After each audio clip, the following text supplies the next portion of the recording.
avec vous ce jour pour discuter d'un sujet assez spécifique, la gestion des risques.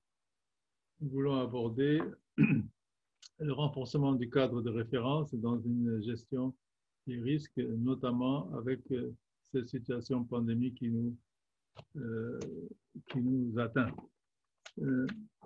Le sujet va couvrir un certain nombre d'aspects qui seront récapitulés sous forme de diamants. Nous aurons 3 diamants de récapitulatif plus un diamant de synthèse. Nous traiterons rapidement la gestion des risques, le contexte coronavirus, la politique de gestion, la déclaration d'appétit. Donc, vous le savez, l'appétit au risque est quelque chose qu'il faut gérer. Si on le gère mal, on risque d'avoir une indigestion et des problèmes. Aussi, une planification stratégique, connaître les rôles et responsabilités de chacun, dégager des synergies. Par ailleurs, les orientations de 2020 sur les risques doivent prendre en considération les incidences du Covid-19. On doit avoir des orientations des résultats relatifs à la gestion, des développements organisationnels, des modèles de maturité également pour la gestion des risques toujours, des actions recommandées vers un statut souhaité et une notion d'évaluation des risques au niveau directorial. Et ensuite, la synthèse. Pour ainsi dire, nous abordons la politique de gestion des risques et déclaration d'appétit pour les risques.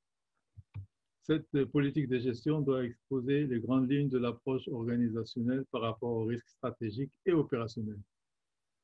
On doit définir les principes de catégorisation et l'évaluation des risques, ainsi que le contrôle et la revue et les responsabilités. La déclaration d'appétit pour les risques. C'est une notion assez importante dans la mesure où tout entrepreneur, toute activité court des risques. Nous-mêmes, en tant qu'êtres humains, nous courons des risques. Alors, il faudra savoir si on a un appétit pour les risques, à savoir si on veut se jeter la tête baissée dans n'importe quelle activité et courir des risques parfois inutiles, ou si on peut gérer son appétit. En principe, on aura une tolérance zéro pour les risques pour tout ce qui concerne la fraude, la corruption. Et c'est ce qui permettra peut-être d'éviter certains actes illégaux et des mauvais comportements. Alors, il faut maintenant intégrer la notion de risque pandémique qui nous tarabusque ces temps-ci. Alors, la gestion des risques dans le cadre de la planification stratégique et opérationnelle. Alors, l'organisation aborde le problème de la gestion des risques dans le cadre du processus de la planification stratégique et opérationnelle. En effet, sans planification, on ne va nulle part. Même si vous ne voulez pas partir en vacances, vous prenez votre voiture, vous planifiez votre chemin, vous planifiez votre point de départ et votre point d'arrivée. Et dans la vie courante, dans la vie des activités professionnelles, il s'agira donc d'analyser, d'avoir une stratégie des risques, une stratégie d'atténuation des risques et une stratégie de lutte contre la pandémie. Les risques opérationnels à travers l'organisation et dans le monde également sont à prendre en considération. Les mesures clés pour l'atténuation des risques également. Donc, quand on est malade, on prend des médicaments, on atténue les risques d'aggravation de la maladie. Les analyses des risques pour les secteurs spécifiques. Et ceci nous donne des plans opérationnels de l'organisation par secteur. Après les plans, une approche au niveau des discussions avec les acteurs, des recommandations que doit proposer l'organisation en question et la prise en considération, l'évaluation de la pandémie. Le point le plus important dans l'analyse des risques, c'est les rôles et responsabilités. Sans détermination des rôles et responsabilités, il sera difficile de lutter contre les risques.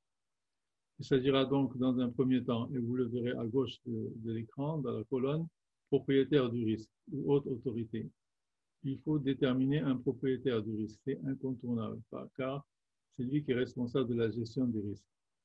Et la responsabilité dans la gestion des risques qu'il va mettre en évidence, il va prendre des décisions, il va distribuer des ressources et il va gérer le processus et rendre compte des risques.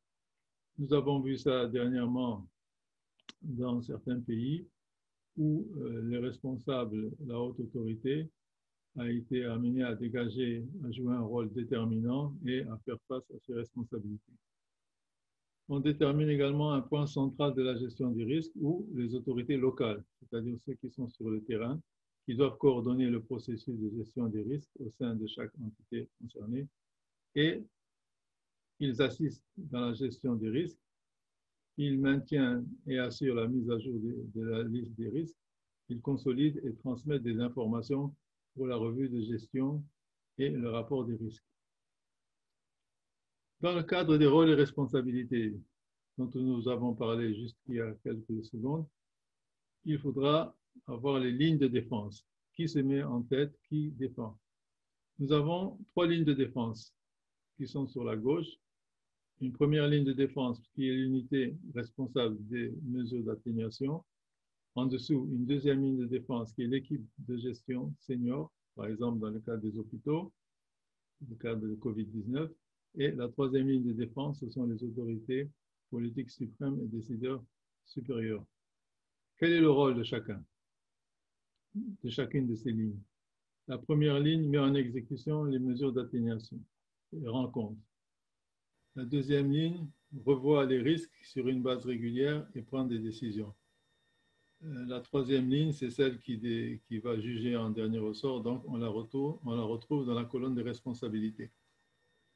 Alors, dans la colonne de responsabilité, la première ligne met en exécution les mesures d'atténuation des risques et apporte des informations pour une revue de gestion. La deuxième ligne de défense revoit les risques sur une base régulière, c'est-à-dire qu'elle remet en cause chaque fois les décisions qui ont été prises pour savoir si elles ont été bien prises. Et la troisième ligne prend des décisions sur l'exécution et la revue de la stratégie de gestion des risques. Alors, quelles sont les synergies qui aboutissent à ça?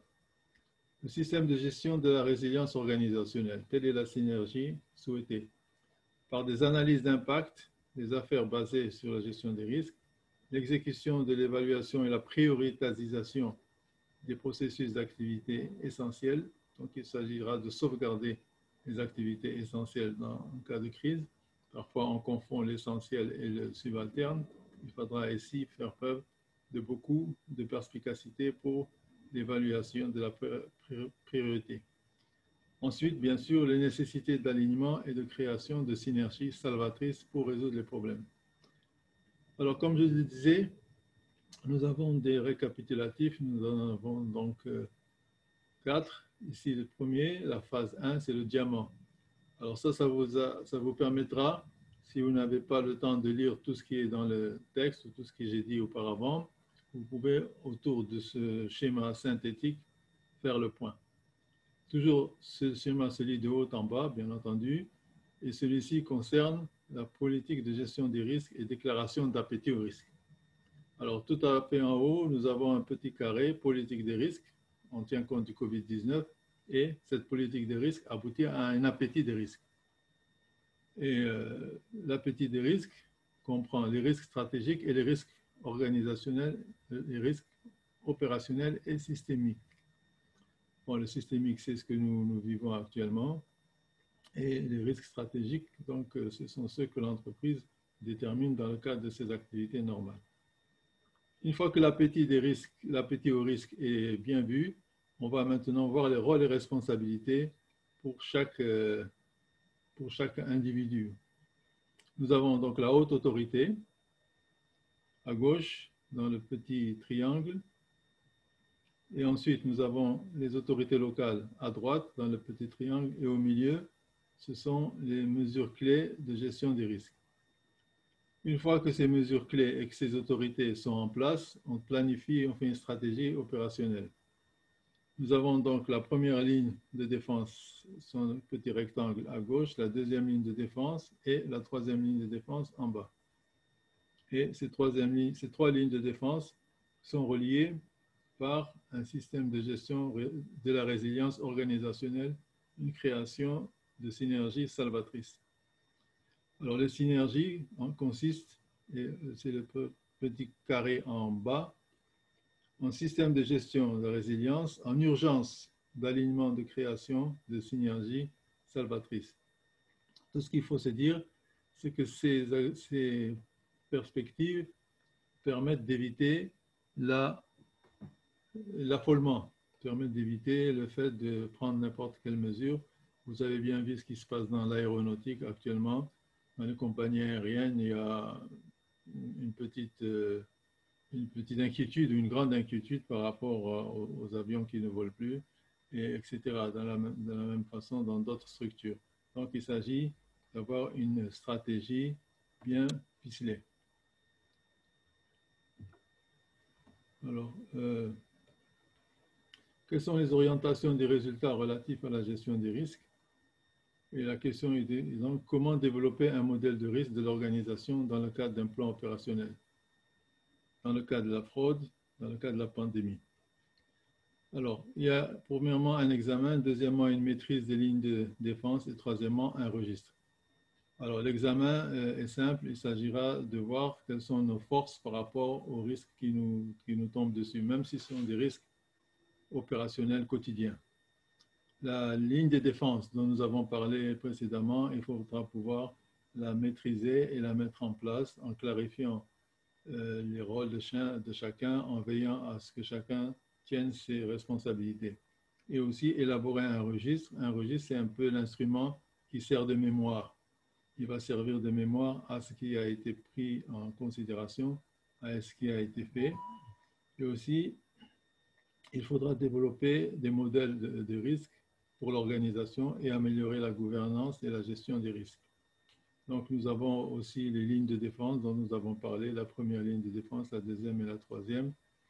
Pour revenir à terre concernant la gestion de l'entreprise, et c'est ça qui nous touche au jour le jour, la première ligne de défense, ce sont des contrôles de gestion, des mesures de contrôle interne. Donc, je parle bien d'une activité normale que rencontrent toutes les entreprises. Elles doivent avoir des contrôles de gestion, elles doivent avoir des mesures de contrôle comme première ligne de défense.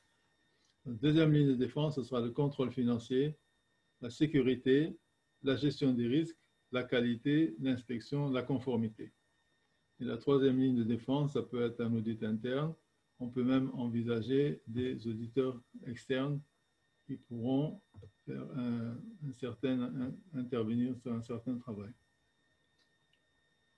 Alors, il faudra mettre en place développement organisationnel et méthodologique. Une fois qu'on est donc bien dans l'entreprise, on se rend compte qu'il faut mettre en place un groupe de travail parce que les choses ne se font pas toutes seules. Il faut un groupe de travail idoine, interfonctionnel. Les gens doivent se parler les uns les autres. Ils doivent développer un modèle de maturité de référence pour éviter que la panique s'installe dans le cas où il y aura d'autres risques. Puisqu'il peut y avoir des vagues successives, comme on dit.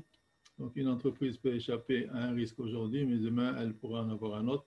Et si elle a bâti un groupe de travail et qu'elle a un modèle de maturité, ça lui permettra d'éviter de retomber dans les risques. Donc, il faudra un cadre et politique de gestion des risques des entreprises. Alors, tout ça, c'est le passé qu'elle vit, toutes les politiques qu'elle met en place, toutes les procédures, les manuels de procédures et autres qui permettent de gérer les risques. Il faut également bien prendre en considération la gouvernance et la structure organisationnelle. Parfois, un organigramme mal balancé peut créer des problèmes. Une gouvernance qui n'est pas ferme peut également soulever des problèmes. La gouvernance en elle seule mériterait un séminaire, mais nous n'allons pas nous appesantir là-dessus. On saura seulement que la gouvernance fait partie des mesures de sauvegarde. Processus et intégration. Alors, le processus et l'intégration consistent à intégrer la catégorisation des risques. Il faut un cadre de gestion des risques. L'intégration assure que l'interaction et les processus des risques ou d'autres processus sont clairement établis pour éviter l'affolement. Il faut bien sûr des systèmes et outils. Il faut une capacité pour la gestion des risques. Donc, il faut toujours privilégier la formation, privilégier l'échange d'expériences internes ou externes et adopter en point 6 une culture des risques. Alors, pour revenir, le modèle de maturité, sur la colonne de gauche, il y a le cadre et la politique d'organisation, la gouvernance et structure organisationnelle, et en dessous, la politique. Alors, les niveaux, ils veulent dire qu'à un certain niveau, on pourra avoir une maturité. Au niveau 1, c'est l'initiation. On doit mettre en place un cadre de l'organisation d'une unité. Au niveau 2, et concernant le cadre politique, c'est on développe et on approuve l'autorité par l'autorité concernée. Au niveau 3, c'est le cadre de l'organisation et l'appétit des risques en place. Vous vous rappelez, nous en avons parlé tout à l'heure et ça nous guette, hein, cet appétit des risques. Au niveau avancé, le niveau 4, c'est un processus d'escalade organisationnelle. Construire petit à petit le château fort de l'organisation et ensuite donc avoir le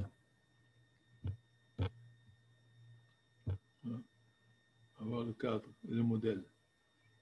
Concernant les capacités des risques. Les capacités des risques comprennent bien entendu au niveau 1 les compétences, au niveau 2 les connaissances fournies à certains directeurs et indicateurs. Le niveau 3, donc tout est établi, ce sont les compétences qui sont reconnues. Au niveau 4, les connaissances essentielles de base pour le personnel. Le niveau 5, le perfectionnement des facultés à prévenir les risques. Donc c'est cette obsession de vouloir prévenir les risques qui nous concerne. Et la culture des risques, c'est aussi dans la perspective de s'habituer à ce que les risques soient bien pris en considération. On aura un engagement limité, des considérations partielles des facteurs de risque, des attentes claires. À un niveau avancé, on ira à la gestion des risques et au niveau optimum, on aura pris conscience à travers l'organisation des informations dynamiques des risques et on tire les leçons des succès et des échecs. Souvent, c'est en ne tirant pas les leçons qu'on ne peut pas avancer. Alors, quelles sont les actions recommandées? Nous avons également un schéma qui nous donne une avancée, toujours par rapport aux différents niveaux. Au niveau du cadre opérationnel, vous voyez bien que c'est au niveau 4, avec toutes les entités impliquées et le registre des risques qui importe. Au niveau de la gouvernance, vous avez à partir du niveau 1, et ensuite le niveau 2 jusqu'au niveau 5, où il faut établir une structure de gouvernance des risques, dégager les responsabilités des acteurs au regard de la gestion des risques. Ensuite, les progrès et intégration, on les retrouve au niveau 2, dans la deuxième colonne, et au niveau 3. Il faut établir une veille permanente des risques et évaluer l'efficacité du système de contrôle interne. S'agissant des systèmes et outils, on les trouve au niveau 2 essentiellement, et ensuite au niveau 3 et 4 et 5, on développe un registre des risques et des tableaux de gestion à travers l'organisation. La capacité des risques, c'est-à-dire la capacité de pouvoir gérer les risques, se traduira par un niveau de développement 2 et un niveau de développement 3, par un renforcement des capacités du personnel pour gérer la gestion des risques, comme par exemple si vous avez une activité qui risque d'entraîner des incendies, il est certain qu'il faut pouvoir former des agents à combattre le feu. Et aussi, on voudrait revoir l'exemple malheureux du porc qui a explosé. Et c'est triste de voir au Liban un porc qui explose et qui crée tant de dégâts. Donc, c'est la capacité de renforcement du personnel. La culture des risques, ça va dans le même esprit, intégrer la gestion des risques dans le système d'évaluation des performances du personnel. Alors là, il s'agira de bien déterminer au niveau de chaque cadre ou de chaque personne dans l'institution sa capacité à évaluer les risques. Il est bien certain que ce qui s'est passé au Liban, beaucoup de personnes n'avaient pas évalué le risque qui pouvait se poser. Et ensuite, communiquer sur l'information des risques de manière systémique. Si la communication avait été faite de manière systémique, il est certain que des mesures de prévention auraient pu être prises. Alors, on a notre résumé, notre diamant de la phase 2. Alors, ce diamant permet de récapituler ce que nous venons juste de dire. Premier carré en haut, le modèle 2020, avec une orientation. rapidement, on voit que ça débouche sur un développement organisationnel et méthodologique. Donc, toute structure qui n'a pas de développement organisationnel et méthodologique risque gros, c'est le cas de le dire. Et à gauche et à droite, on a donc la nomination des responsables de la gestion des risques et à droite, la maîtrise de lignes de défense, lorsqu'on a le tableau en face de nous. Le tout aboutit à un cadre et politique de gestion des risques. Sans cadre et politique de gestion des risques, il sera difficile de s'en sortir, si ce n'est que par le hasard. Et ce cadre et cette politique doit aboutir à une gouvernance juste en dessous. Et la gouvernance doit être entourée de deux aspects, à gauche et à droite. À gauche, la gouvernance en elle-même, institutionnelle, et la structure organisationnelle. Une fois qu'on a mis ces éléments en place, on débouche sur tout ce qui est système et outils, à gauche, vous voyez, et la capacité de gestion pour gérer, capacité pour la gestion des risques, et aussi au milieu, le développement organisationnel. Avec un cadre politique, des systèmes et outils, processus d'intégration et une culture des risques. J'appelle votre attention sur cette configuration qui vous montre que l'on descend graduellement avec des aspects de responsabilité pure. Et on doit déboucher normalement, vous le verrez sur le premier rectangle en bas, sur un modèle de maturité. À gauche, les actions recommandées. À droite, la note sur l'évaluation des risques par la direction et l'intégration des objectifs. Je voudrais revenir sur le malheureux incident donc, du Liban. Et il faudra certainement qu'il dégage les modèles de maturité pour la gestion des risques de cette nature et ensuite qu'il mette en place des actions et une intégration des objectifs. Alors, la notion d'évaluation des risques par la direction. C'est un processus destiné à répondre aux risques opérationnels et à en évaluer le résultat. C'est clair. L'entité doit être consciente des risques internes, externes et les maîtriser. Elle doit donc instaurer des mécanismes permettant d'identifier, d'analyser et de gérer des risques. Et également se fixer des objectifs et les intégrer à l'ensemble de ses activités commerciales, financières, de production, de marketing et élaboration des comptes. Donc cette stratégie des risques, elle est globale. Alors, notion d'évaluation des risques, toujours par la direction, les exemples de facteurs susceptibles d'affecter la réalisation des objectifs. Premièrement, les changements dans l'environnement réglementaire ou opérationnel qui peuvent modifier le processus concurrentiel. Deuxièmement, un changement de personnel, car le niveau personnel peut avoir un point de vue et une compréhension différente du contrôle interne en raison de son expérience et sa compétence. Troisième exemple, des modifications importantes et rapides. Quatrième exemple, une nouvelle technologie. Et cinquième exemple, une pandémie. C'est ce que nous vivons tous les jours. Alors, quelle est la note sur la notion d'évaluation des risques à cet égard? En troisième point, les restructurations peuvent être accompagnées de réduction de personnel. Nous voyons qu'il y a des entreprises, dans le cas de Covid-19, qui ont procédé à beaucoup de licenciements. Également des changements de direction et dans la séparation des fonctions. Bon, il peut y avoir une expansion vers l'étranger ou l'acquisition d'activités. On a bien vu que pour les masques, par exemple, il y a toute une stratégie qui se naît, mais l'acquisition d'activités fait naître des risques nouveaux et souvent exceptionnels. Pardon. On a également, au point 8, la façon dont la direction identifie les risques. Et je vous avais dit que l'appétit au risque également est une stratégie qu'il faut bien maîtriser. On ne peut pas estimer avoir la possibilité de courir le risque sur n'importe quoi. Ensuite, il y a le point 9, l'évaluation du caractère significatif des risques. Il faut pouvoir identifier le caractère significatif, parce que si c'est un risque de corruption, un risque de prévarication, c'est assez grave. La probabilité de l'occurrence des risques, le choix des actions pour les maîtriser. Ici, nous avons le troisième diamant qui est une synthèse de ce que nous avons dit précédemment. Alors, le statut souhaité, qui est le cadre en haut. Ensuite, ça doit donner une gouvernance et des structures organisationnelles. À gauche, un cadre organisationnel. Ensuite, un projet et une intégration.